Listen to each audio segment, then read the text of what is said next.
Why do project managers in our industry seem so bad?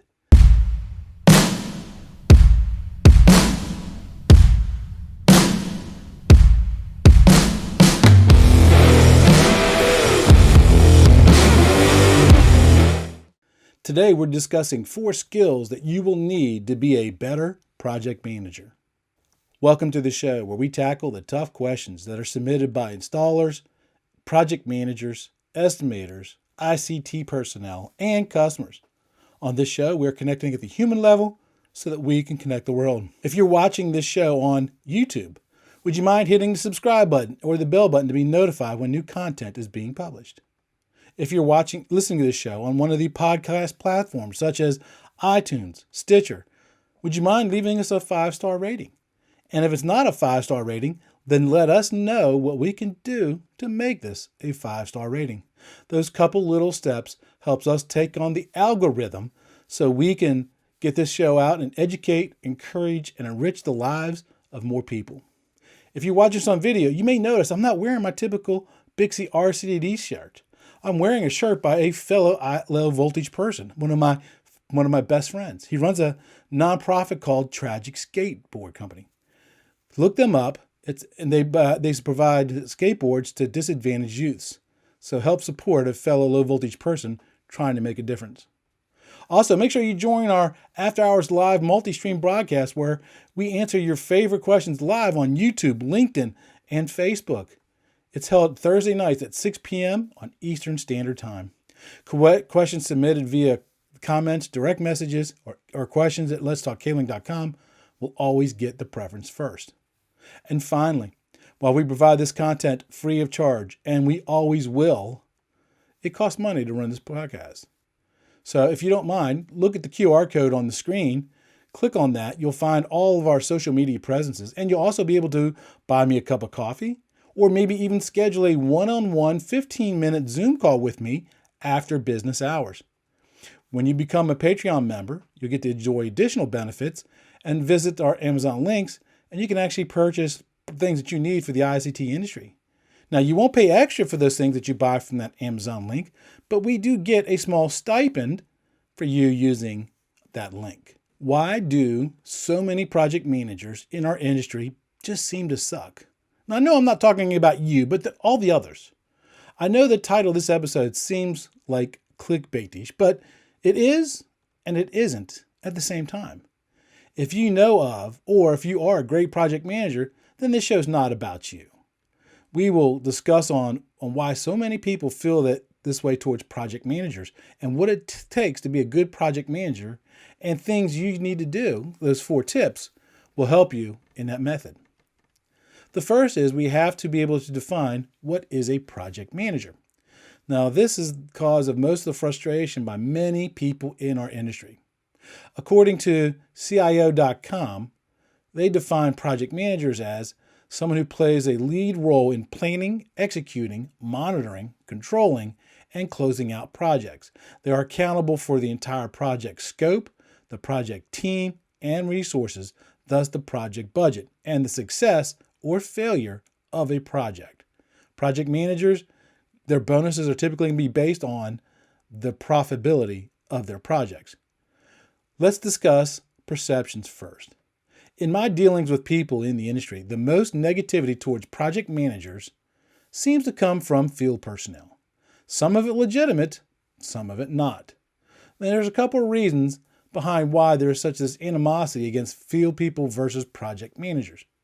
One of the biggest reasons is management will seem to promote people from the field to be project managers without giving them enough consideration.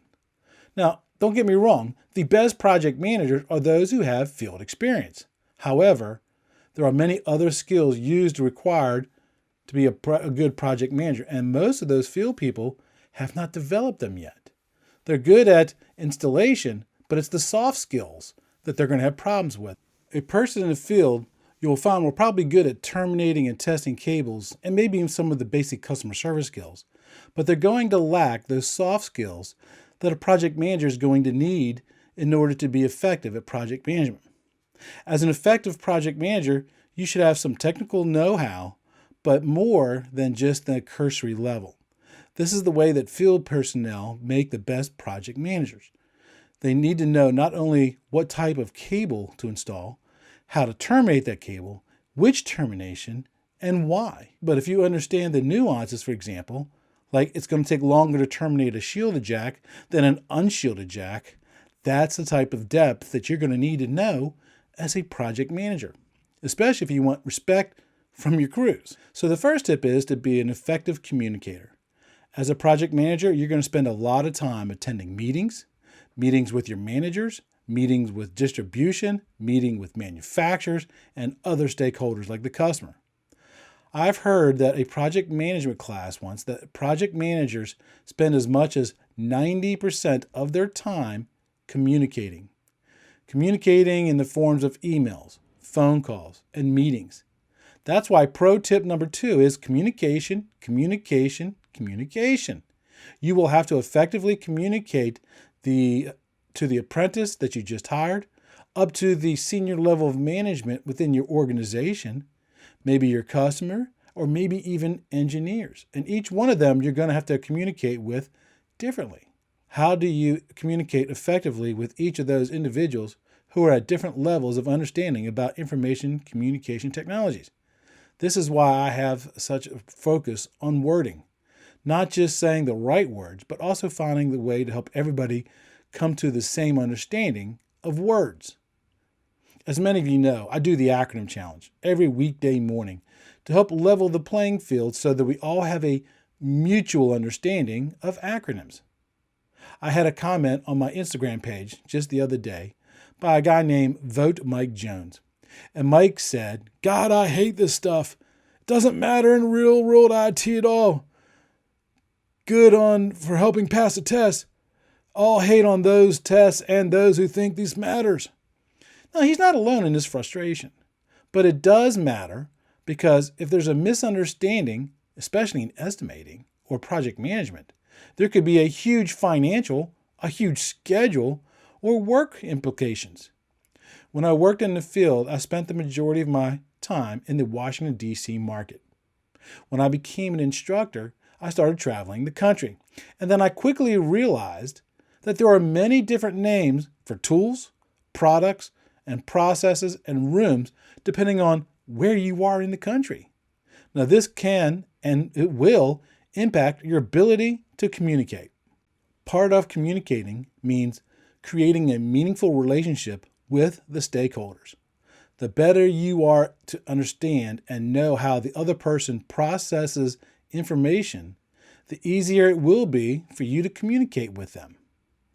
This includes knowing how to approach people, create a meaningful relationship with coworkers, creating a meaningful relationship that you can articulate and clearly establish the vision of what it is that you're trying to achieve.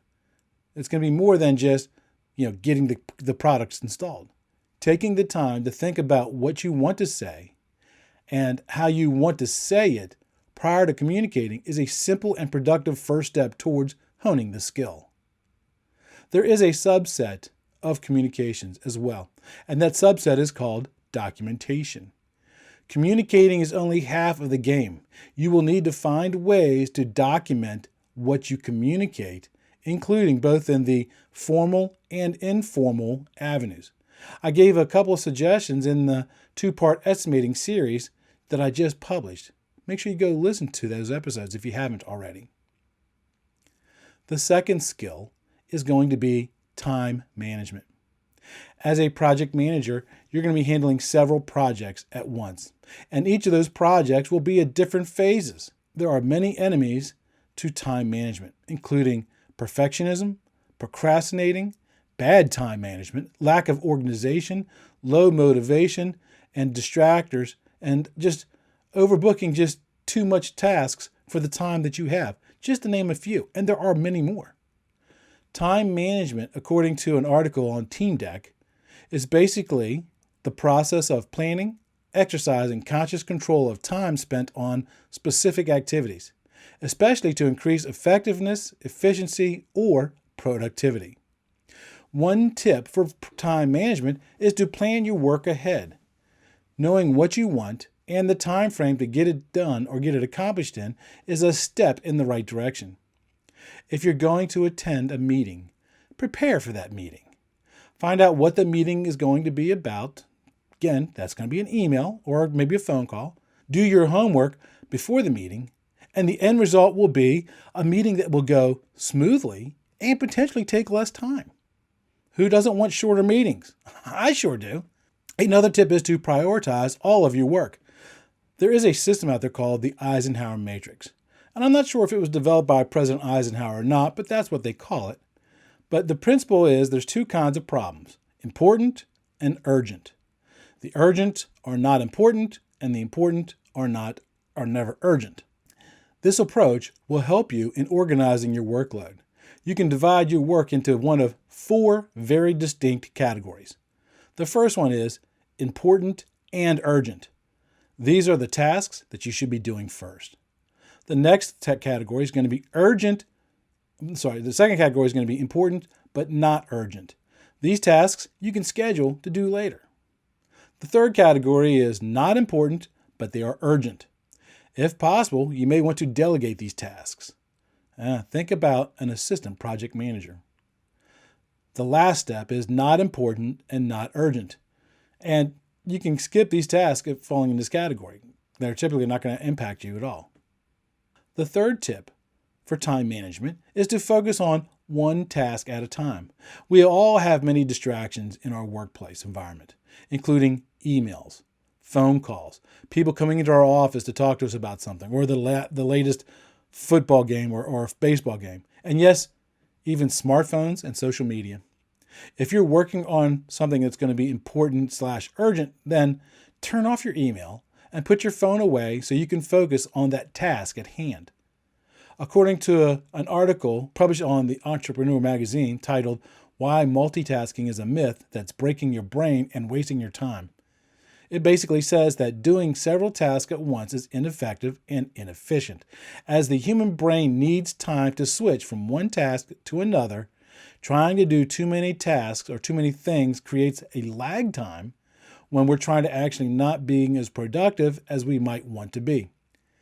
If that constant thing of an email is coming in, you're going to be distracted, but it's going to cause you also to take time for your brain to get refocused on the original task. Focus on that one task until you complete it. Another proven method is to break your tasks down into 25-minute segments. Work on it, focus on it for the 25 minutes, and then take a brief rest period in between. Go get a cup of coffee. Go smoke a cigarette. You'll find it easier to focus as you have a set time, and you're going to be able to remain productive longer and stay more focused. The fourth tip, and this is one that a lot of miss, learn to say no. When it's appropriate, it is okay to say no when new tasks or projects are being asked of you. The key here, though, is to give a sound reason as to why you can't complete that requested task. Don't lie. Be open about why you don't have the bandwidth to take on that new task. Ask if the newly requested task can be postponed until you have the time and the resources to complete that new task. Now let's shift from the time management skill sets to what is leadership. And this is another big area of conflict between field staff and project management. It is usually because the recently promoted project manager who came from the field has to change from a peer-to-peer relationship to a peer-to-manager relationship. Now, this is going to be a tough transition even for the strongest of individuals. You can't just hang out with and be one of the crew anymore. You are going to be responsible for the results, not the excuses. This requires a behavior change, and your former peers may not understand this. An alternate reason that could cause this is from management hiring new project managers with no project management experience, or even worse, no experience in the ICT industry. They had a degree in literature, and because they had a college degree, they were given that project management position. Being a boss is not being a leader. Being a leader means you have the ability to convey a vision, inspire those on the team by guiding them, coaching them, and a leader will lead by example. A leader will be the first person to do that task that everybody else is hesitant to do. A strong leader will also foster a proactive environment by communicating with their team, such as the goals, the progress towards those goals, and recognize stellar performers. In my personal experience with teams that are high performance, are where the team members feel that they are making a meaningful contribution to the project. If you set the goals, let them know what their progress is towards those goals, and they're going to feel empowered. Great leaders will find ways to recognize great performance in public and provide criticism in private. While there are many tips for leadership, here are 3 that I feel rate the higher amongst all the others, and seem to be true for us in the ICT industry. The first one is to surround yourself with people that are smarter than you. Understand that nobody can know everything about our industry. Give your team members time, space, and respect so that they feel that they are comfortable to express their opinions. They may just have a better way of doing a task than you do. Just because that's the way that you did it or the way you were trained to do it doesn't mean it's still the best way to do it. Second is to don't hide anything from your team members. You can't win a race if you don't know where the finish line is to that race or know the rules of the game. Think about a football game. How do you know to score if they don't know where the end zone is? How will your team know how to perform if you don't tell them? If you can, find a way to do it visually. It's going to make your job a little easier. I would put a whiteboard in my trailer on my large projects. It would have graphs so anybody coming into the trailer could look at it and within seconds understand exactly where we are as far as the schedule or any of the tasks. For example, pulling cable. Were we on schedule or not? I would also reward the crews who exceeded any of the weekly goals that I set out for them, and I would reward them by buying them pizza for lunch. Pizza doesn't cost that much, but they will feel empowered if you treat them like that. Third is to make a priority to develop future leaders. Take somebody, or better yet, several people, and don't just be a boss, but be a mentor to them. People want a path for a better future. They will be better performers when they feel that their opinions, their contributions, their efforts are appreciated. This will make your projects come in on time, on budget, under schedule, and exceeding any quality expectations. It will make you look better as a project manager. Lastly, the 4th skill, and this one is desperately needed the most. I touched on it briefly earlier. Successful project managers will also have the technical know-how. They'll be able to speak the language of the ICT installer. They will understand how cabling should be done. They'll understand why codes, why standards say what they say, or why best practices are written, and most importantly, be able to explain to the field in a way that they can understand easily those guidelines. The project manager will also have the technical know-how and will be able to understand when a crew is not functioning or performing even though they're telling the project manager otherwise. The project manager will have the ability to fix that very same problem. They'll know because they have walked the walk. They have talked the talk. Now, I've only covered 4 skills needed to be a better project manager in today's show. There are many other skills that you will need to master, including negotiation, risk management, critical thinking, and problem solving, just to name a few. So how can someone who has been in the field for many years get these soft skills to become a more proficient project manager? Well, first, find yourself a project manager willing to mentor you. Sometimes all you got to do is just ask. Maybe exchange for some low-level PM grunt work, like maybe processing timesheets or putting test results in a 3-ring binder, in exchange for that project manager to help mentor you on teaching you how to do project management. You will get a cost-free education in the real world and the things that the books don't teach you. Don't get me wrong, books are great, but they don't teach you everything. And then you're going to want to practice, practice, and practice.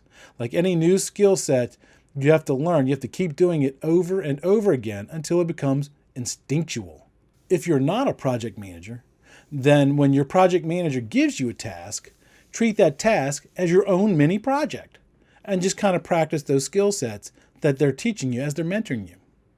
You can also attend industry events and workshops. Thank God the COVID restrictions are finally ending and we can get back to some face-to-face events. COVID did do some good things by forcing our industry to think outside the box and learn skill sets like virtual meetings and virtual training, but they will never replace networking face-to-face with peers.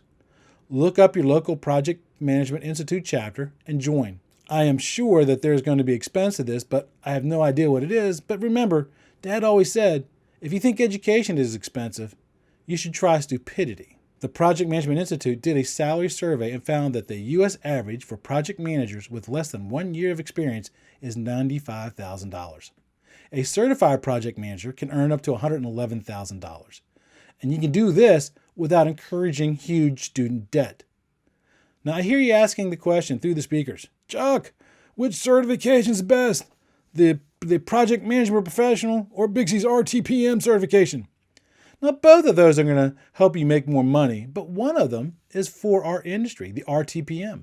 And it's a better certification to have because it's fine-tuned to the ICT industry.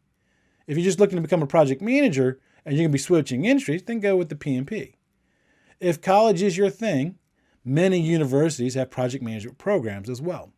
They will be expensive, and just be careful when funding your education because student loans can be debilitating.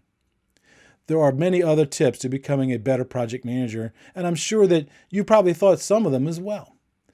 Would you consider putting some of those in the comment section below so we can all benefit from them? Because we are a collective of project managers, a collective of people who view project managers. Let's all learn from each other. So until next time, remember, knowledge is power. That's it for this episode of today's podcast. We hope you were able to learn something. Make sure to subscribe so you don't miss out on future content. Also, leave a rating so we can help even more people learn about telecommunications. Until next time, be safe.